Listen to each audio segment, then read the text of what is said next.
السلام علیکم ورحمۃ اللہ وبرکاتہ۔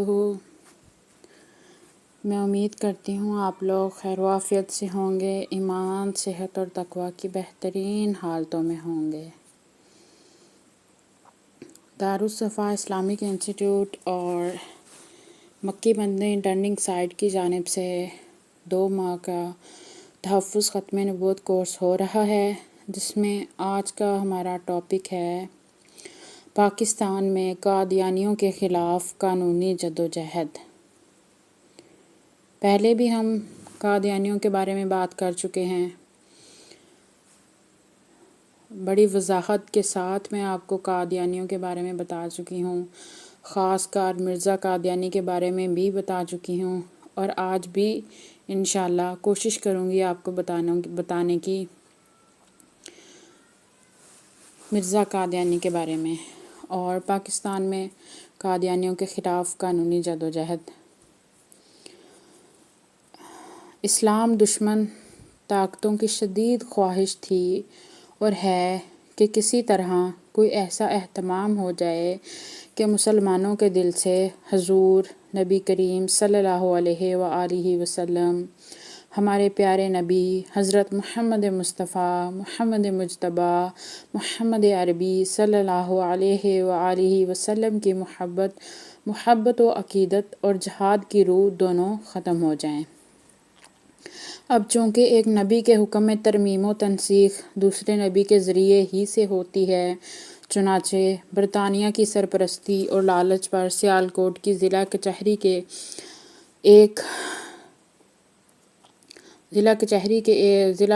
کے ایک منشی مرزا قادیانی نے اپنے نبی اور رسول ہونے کا دعویٰ کیا۔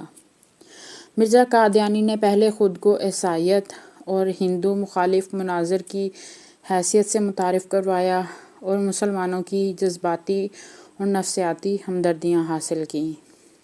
پھر مجدد، محدث، امتی نبی، ذلی نبی، بروزی نبی، مسیح مسیح اور مسیح موعود کا دعویٰ کرتے ہوئے انجام کار، باقاعدہ امر و نہی کے حامل ایک صاحب شریعت نبی ہونے کے دعووں تک جا پہنچا، حتیٰ کہ اعلان کیا کہ وہ خود محمد رسول اللہ ہے، نعوذ باللہ۔ پھر اس کے بیٹے مرزا بشیر احمد نے کہا کہ قادیان میں اللہ تعالیٰ نے مرزا قادیانی کی شکل میں دوبارہ محمد رسول اللہ کو بھیجا ہے۔ مزید کہا کہ مرزا قادیانی خود محمد رسول اللہ ہے، نعوذ باللہ، جو اشاعت اسلام کے لیے دوبارہ دنیا میں آیا۔ اس لیے ہمیں کسی نئے کلمہ کی ضرورت نہیں، کیونکہ اب کلمہ طیبہ میں محمد رسول اللہ سے مراد مرزا قادیانی ہے۔ قادیانی مرزا قادیانی کو محمد رسول اللہ، اس کی بیوی کو ام المومنین، اس کی بیٹی کو سیدۃ النساء، اس کے خاندان کو اہل بیت، اس کے خاص مریدوں کو صحابہ، اس کے نام نہاد وحی الہامات کو قرآن مجید، اس کی گفتگو کو احادیث، اس کے شہر قادیان کو مکہ، ربوہ کو مدینہ اور اس کے قبرستان کو جنت البقیع قرار دیتے ہیں۔ انا للہ و انا الیہ راجعون۔ بلا شبہ یہ سب باتیں ایک ادنا سے ادنا بلکہ فاسق و فاجر مسلمان کے لیے بھی ناقابل برداشت ہیں، اور اس کرۂ ارض پر کوئی بے حمیت مسلمان بھی ایسا نہیں جو کسی سے ایسی گستاخانہ باتیں سننا گوارا کرے۔ قادیانیوں کی طرف سے شان رسالت میں کی جانے والی بعض گستاخیاں ایسی ہیں جنہیں پڑھ کر کلیجہ منہ کو آتا ہے۔ پنڈت جواہر لال نہرو کے نام ایک خط میں علامہ اقبال رحمۃ اللہ علیہ نے فرمایا تھا، قادیانی اسلام اور ملک دونوں کے غدار ہیں۔ قادیانیوں کے کفریہ عقائد عزائم کی بنا پر ملک کی منتخب جمہوری حکومت نے متفقہ طور پر 7 ستمبر 1974 کو انہیں غیر مسلم اقلیت قرار دیا اور آئین پاکستان کی شق 106(2) اور 3(260) میں اس کا اندراج کر دیا۔ جمہوری نظام حکومت میں کوئی بھی اہم فیصلہ ہمیشہ اکثریتی رائے کی بنیاد پر کیا جاتا ہے، لیکن یہ دنیا کی تاریخ کا واحد واقعہ ہے کہ حکومت نے فیصلہ کرنے سے پہلے قادیانی جماعت کے سربراہ مرزا ناصر کو پارلیمنٹ کے سامنے اپنا نقطہ نظر پیش کرنے کے لیے بلایا۔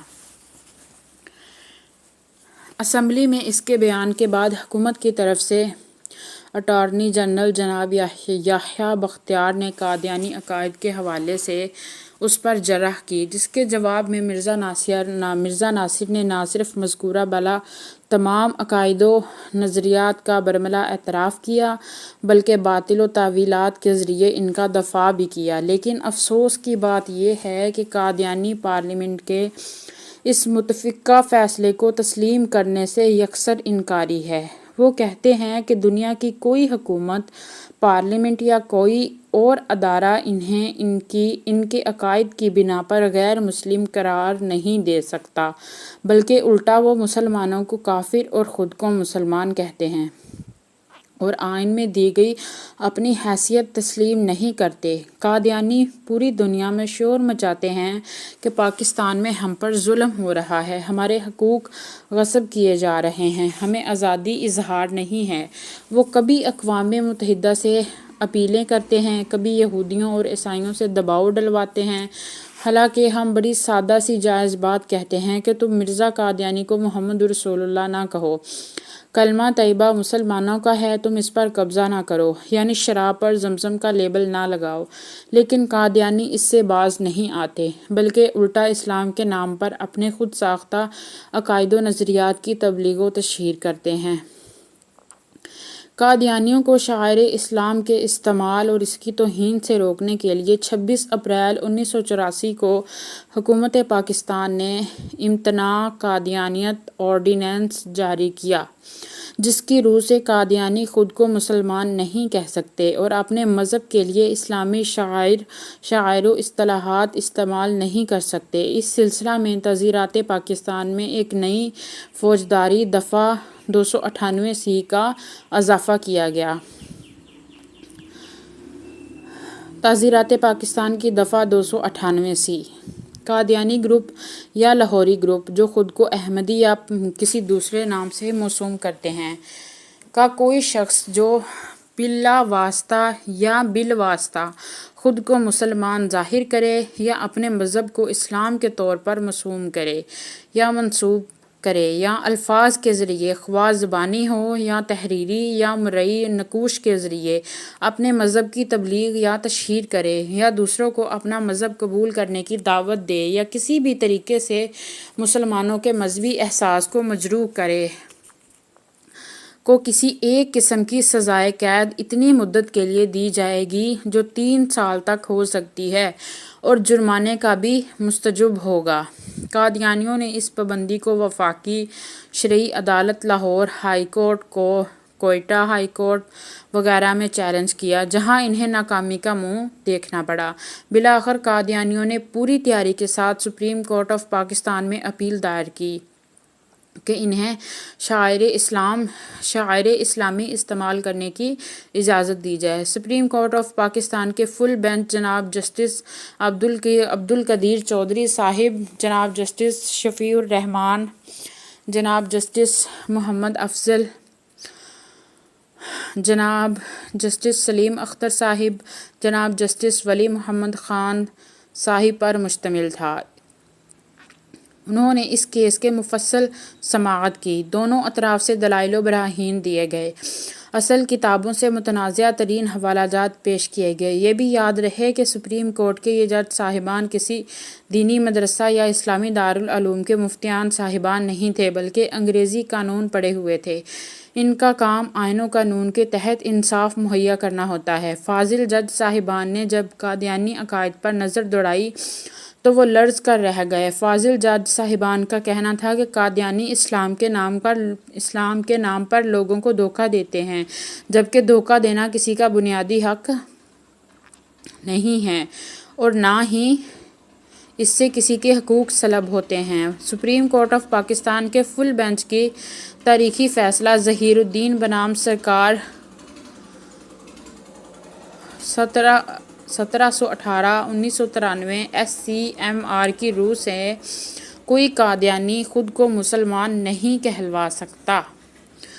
اور نہ ہی اپنے مذہب کی تبلیغ کر سکتا ہے۔ خلاف ورزی کی صورت میں وہ تعزیرات پاکستان کی دفعہ 295C اور 298C کے تحت سزائے موت کا مستحق ہے۔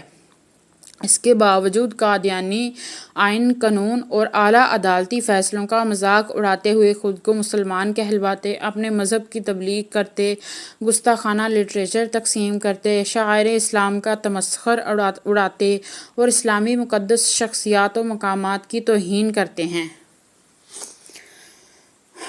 ستم ظریفی یہ ہے کہ قادیانیوں کی ان آئین شکن خلاف قانون اور انتہائی اشتعال انگیز سرگرمیوں پر قانون نافذ کرنے والے ادارے مجرمانہ غفلت اور خاموشی اختیار کیے ہوئے ہیں، جس سے بعض اوقات لا اینڈ آرڈر کی صورتحال پیدا ہو جاتی ہے۔ خود سپریم کورٹ کے فل بینچ نے اپنے نافذ العمل فیصلہ میں لکھا کہ صرف پاکستان میں ہی نہیں بلکہ دنیا بھر کے قوانین ایسے الفاظ اور جملوں کے استعمال کا تحفظ کرتے ہیں جن کا مخصوص و مفہوم معنی ہو، اگر وہ مخصوص مفہوم و معنی ہو اور اگر وہ دوسروں کے لیے استعمال کیے جائیں تو لوگوں کو دھوکہ دینے اور گمراہ کرنے کا سبب بن سکتے ہیں۔ جو لوگ دوسروں کو دھوکہ دیتے ہیں ان کی حوصلہ شکنی ہونی چاہیے۔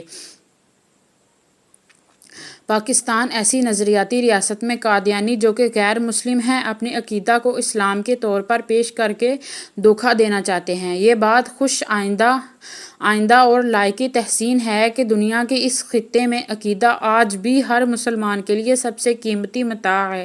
وہ ایسی حکومت کو ہرگز برداشت نہیں کرے گا جو اسے ایسی جعل سازیوں اور کاریوں سے ایسے تحفظ فراہم کرنے کو تیار نہ ہو۔ قادیانی اصرار کرتے ہیں کہ انہیں نہ صرف اپنے مذہب کو اسلام کے طور پر پیش کرنے کا لائسنس دیا جائے بلکہ وہ یہ بھی چاہتے ہیں کہ اسلام کی انتہائی محترم و مقدس شخصیات کے ساتھ استعمال ہونے والے القابات اور خطابات وغیرہ کو ان گستاخ غیر مسلموں مرزا قادیانی اور اس کے خلیفوں کے ناموں کے ساتھ چسپاں کیا جائے، جو مسلم شخصیات کی جوتی کے برابر بھی نہیں۔ حقیقتاً مسلمان اس اقدام کو اپنی عظیم ہستیوں کی بے حرمتی اور توہین و تنقیص پر محمول کرتے ہیں۔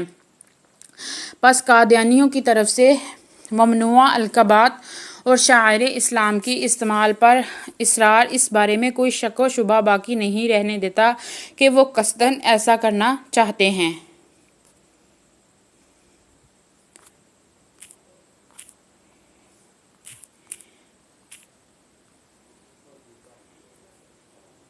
جو نہ صرف ان مقدس ہستیوں کی بے حرمتی کرنے بلکہ دوسروں کو دھوکہ دینے کے مترادف بھی ہے۔ اگر کوئی مذہبی گروہ قادیانیت، دھوکہ دہی اور فریب کاری کو اپنا بنیادی حق سمجھ کر اس پر اصرار کرے اور اس سلسلے میں عدالتوں سے مدد کا طلبگار ہو تو اس کا خدا ہی حافظ ہے۔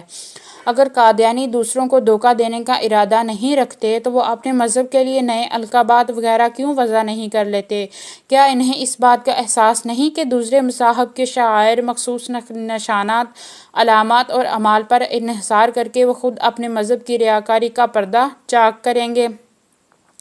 اس صورت میں اس کے معنی یہ بھی ہو سکتے ہیں کہ ان کا نیا مذہب اپنی طاقت، میرٹ اور صلاحیت کے بل پر ترقی نہیں کر سکتا یا فروغ نہیں پا سکتا بلکہ اسے جعل سازی و فریب پر انحصار کرنا پڑ رہا ہے۔ آخرکار دنیا میں اور بھی بہت سے مذاہب ہیں، انہوں نے مسلمانوں یا دوسرے لوگوں کے القابات وغیرہ پر کبھی غاصبانہ قبضہ نہیں کیا بلکہ وہ اپنے عقائد کی پیروی اور اس کی تبلیغ بڑے فخر سے کرتے ہیں۔ ہر مسلمان کے لیے جس کا ایمان پختہ ہو، لازم ہے کہ رسول اکرم صلی اللہ علیہ وآلہ وسلم کے ساتھ اپنے بچوں، خاندان، والدین اور دنیا کے ہر محبوب ترین شے سے بڑھ کر پیار کرے۔ صحیح بخاری کتاب الایمان باب حب رسول من الایمان۔ کیا ایسی صورت میں کوئی کسی مسلمان کو الزام دے سکتا ہے اگر وہ ایسا دل آزار مواد جیسا کہ مرزا صاحب نے تخلیق کیا ہے، سننے، پڑھنے یا دیکھنے کے بعد اپنے آپ پر قابو نہ رکھ سکے۔ ہمیں اس پس منظر میں قادیانیوں کے 100 سالہ جشن کی تقریبات کے موقع پر قادیانیوں کے اعلانیہ رویے کا تصور کرنا چاہیے اور اس رد عمل کے بارے میں سوچنا چاہیے جس کا اظہار مسلمانوں کی طرف سے ہو سکتا تھا۔ اس لیے اگر کسی قادیانی کو انتظامیہ کی طرف سے یا قانوناً شعائر اسلام کا علانیہ ظاہر کرنے یا انہیں پڑھنے کی اجازت دے دی جائے تو یہ اقدام اس کی شکل میں ایک اور رشدی یعنی رسوائے زمانہ گستاخ رسول ملعون سلمان رشدی جس نے شیطانی آیت نامی کتاب میں حضور صلی اللہ علیہ وآلہ وسلم کی شان میں بے حد توہین کی تخلیق کرنے کے مترادف ہوگا۔ کیا اس صورت میں انتظامیہ اس کی جان، مال اور آزادی کے تحفظ کی ضمانت دے سکتی ہے؟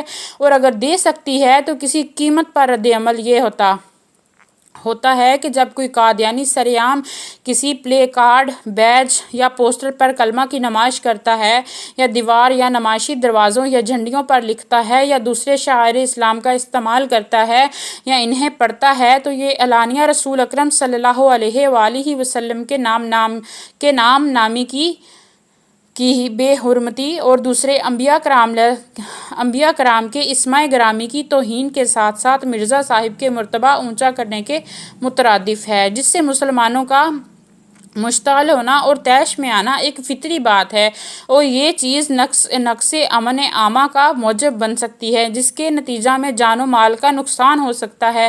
ہم یہ بھی نہیں سمجھتے کہ قادیانیوں کو اپنی شخصیات و مقامات اور معمولات کے لیے نئے خطاب، القاب یا نام وضع کرنے میں کسی دشواری کا سامنا کرنا پڑے گا۔ آخرکار ہندوؤں، عیسائیوں، سکھوں اور دیگر برادریوں نے بھی تو اپنے بزرگوں کے لیے القاب خطاب بنا رکھے ہیں۔ ظہیر الدین بنام سرکار 1718 تا 1993 SCMR آئین قانون اور عدالتی فیصلوں کے باوجود قادیانی تقریر و تحریر، جلسہ و جلوس، لٹریچر کی تقسیم اور اپنے اجتماعات منعقد کر کے اسلامی اصطلاحات کو استعمال کرتے اور شعائر اسلام کی توہین کرتے رہتے ہیں۔ اس سلسلہ میں انہیں انتظامیہ کی مکمل سرپرستی حاصل رہتی ہے۔ بہت کم افسران ایسے ہیں جو تعزیرات پاکستان میں موجود قادیانیوں کے خلاف اسلام سرگرمیوں پر پابندی کی دفعہ 298 اور اس کی عدالتی طریق سے واقف ہوں۔ یہ ظلم نہیں تو اور کیا ہے؟ پورے پاکستان میں شاید ایک بھی افسر ایسا نہیں ہے جس نے قادیانیوں کی طرف سے توہین رسالت کے اجتماعی اور مسلسل ارتکاب پر سپریم کورٹ کے اس مذکورہ طریق فیصلہ کے مطالعہ کی زحمت گوارا کی ہو، جو پاکستان میں امن و امان قائم کرنے میں ایک سنگ میل ثابت ہو سکتا ہے۔ یہ فیصلہ اس وقت قانون کی بھاری کتابوں میں تو موجود ہے مگر آج تک اس کے کسی ایک جز پر بھی عمل درآمد نہیں ہوا۔ اس سے بڑھ کر قانون کے ساتھ اور کیا شرمناک مذاق ہو سکتا ہے؟ حکومت اگر پارلیمنٹ اور قانون کی بالادستی پر یقین رکھتی ہے تو وہ قادیانیوں کو آئین قانون اور عدالتی فیصلوں کا پابند کرے تاکہ ملک بھر میں کہیں بھی لا اینڈ آرڈر کی صورتحال پیدا نہ ہو۔ یہ تھا ہمارا آج کا سبق، پاکستان میں قادیانیوں کے خلاف قانونی جدوجہد۔ اگر مجھ سے کوئی بھی لفظ کی غلطی ہو گئی ہو تو مجھے معاف فرمائیے گا۔ انسان ہوں، پڑھنے میں غلطی ہو سکتی ہے۔ اللہ پاک آپ کا پڑھنا اور میرا پڑھانا قبول و منظور فرمائے۔ آمین ثم آمین یا رب العالمین۔